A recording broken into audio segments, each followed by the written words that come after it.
23 years old, we started our first store. The store started up with big bang. Our first night of opening, we sold over 300 pizzas at the very first night.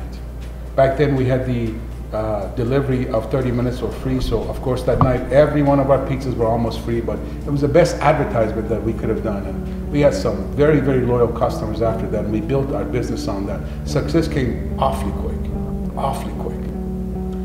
We started making money so much that 23 years old, what do you do? So we started opening new stores, we started opening more, and the more success came, the more I was driven by it.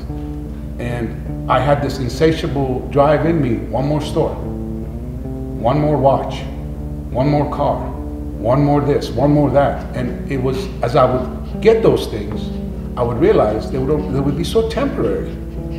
And the more I accumulated, the emptier I felt.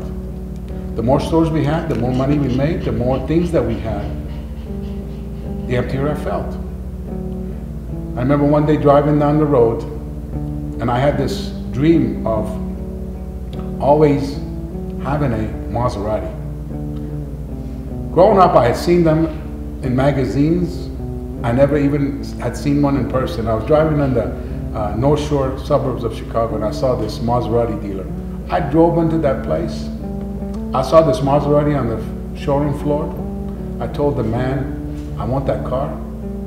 He said, when do you want it? I said, I want to drive it off the showroom. I wrote a check and drove that car off the showroom. I was driving that car. As I drove that car, as I pulled out, I'm telling you, the feeling that came over me was, I have arrived.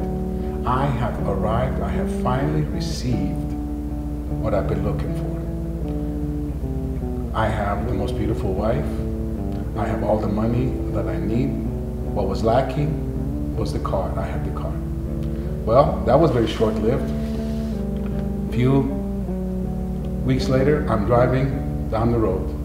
I'm sitting in my Maserati, and I'm smoking this marijuana cigarette. It was as though the presence came in the car that I am all of a sudden aware of. There's another presence in the car, and I started crying.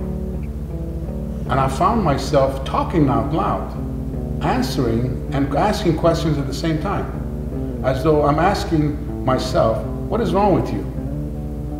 Why are you crying? Take an inventory. You have the wife of your dream. You have the car of your dream. You have all the money you want. What is wrong with you? What are you lacking? What's wrong? I didn't have an answer for that. I didn't know. I don't know. Well, I drove home.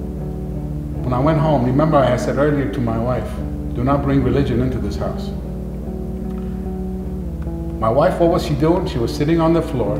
She was reading the Bible to our 4-year-old son, and they were having a good old time. Something came over me, and I just flipped out, and I said, we were not supposed to bring religion into this house. I yelled and screamed, and I left, and I said, with the intention of never coming back.